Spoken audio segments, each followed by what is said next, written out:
So I call this video the 20% solution. So some people want total anarchy. They believe in zero government. There's no legitimate function for a state. I'm a libertarian. I believe there's a legitimate function for the state, but I think that role should be very limited. If you look at what I think are the legitimate functions of the government, the court system, the self-defense military, not this offensive military that we have, and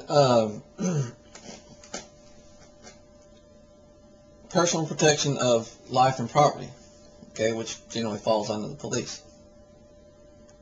If you take those functions and you strip our government of everything but those functions, last time I knew, the military was 27% of our budget. Social Security, Medicaid and Medicare, and interest on the national debt were the biggest majority of the rest of the budget. Since the Iraq and Afghanistan wars, I believe that's grown to somewhere around 44%. So we know the war in Iraq is illegitimate, and I wonder about the war in Afghanistan. But, okay, let's presuppose level of military spending before the actions in Iraq and Afghanistan.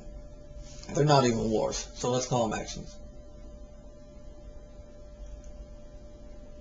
If you believe in 0% government, and let's say with the military before these current levels of spending, plus the court system, plus the police, let's say that would equal 35%. Now, before this current actions in Iraq and Afghanistan, we still have soldiers stationed all throughout the world. Ridiculous, ridiculous, ridiculous. Something that Ron Paul says takes up $1 trillion a year.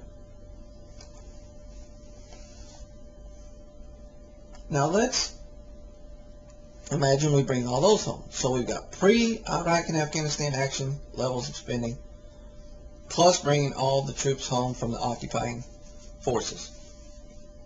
I'm estimating that that would put, and then of course eliminating all the other illegitimate functions of the government that are going on now, I'm estimating that would put the role of government and the size of government at 20% of what it is now. 20 to 25% of what it is now. Now, if you are for 0% government, and I am for the 20%, let's say at 20%, I think everything is bliss, I'm sure we could still whittle it down some, but let's just say, I would go for a level of government. My utopia is 20% of government of what we have right now. Your utopia is 0%.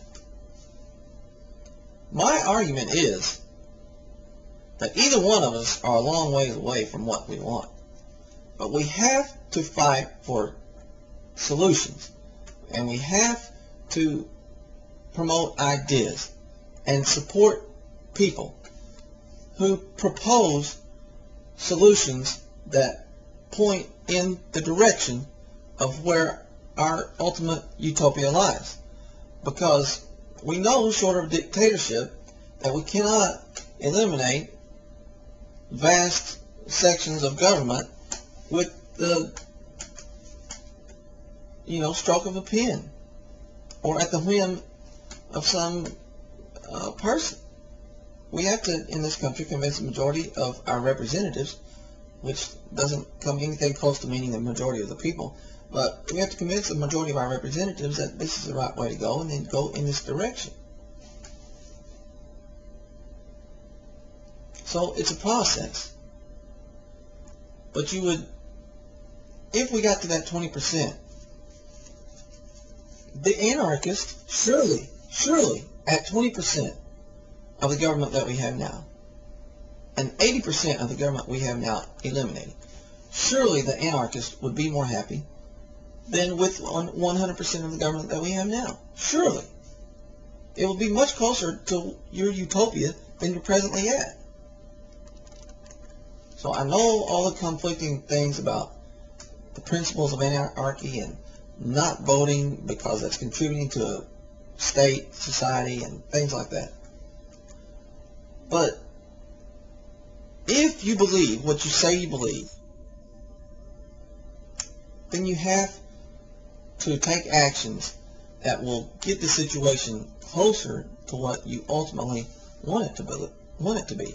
And I believe if you don't, for example, those people that refuse to vote, I believe you're a hypocrite, because it is the one solution that is available to you that would make things closer to what you say you want. But you're not taking advantage of even that. So yes, I believe mainly the debate between presidential candidates and things like that is between making government 99% of what we have now and 102% of what we have now. That's the main debate. I agree, and it's frustrating. But we have to at least promote ideas, support people who will take it in the right direction. And people bash Ron Paul, specifically Scott the American Anarchist, bashes Ron Paul as a government fascist. But yet, if you sit down and talk to Ron Paul, and you talk to him about what his perfect ideal of government would be, his perfect ideal of government would be about 20% of what we have now. And he's not perfect, but I would much rather support a man that ultimately wants 20% of what we have now than a guy that supports 98% of what we have now. If you're an anarchist or a libertarian, you should love people like Ron Paul because they're imperfect.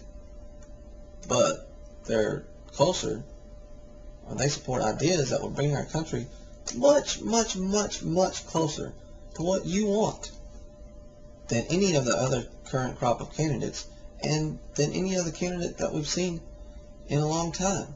You know, this idea that if there is any state at all, then it should grow 100% and be 100% tyrannical because the people get what they deserve, is total nonsense, and I think is a bit hypocritical. There is not a 100% government and a 0% government solution, because that would take a dictator. And first of all, dictators are not going to come in and wipe out the government. But second of all, a dictator poses a whole other set of problems. So there's not 100%, there's not an infinity solution and a 0% solution.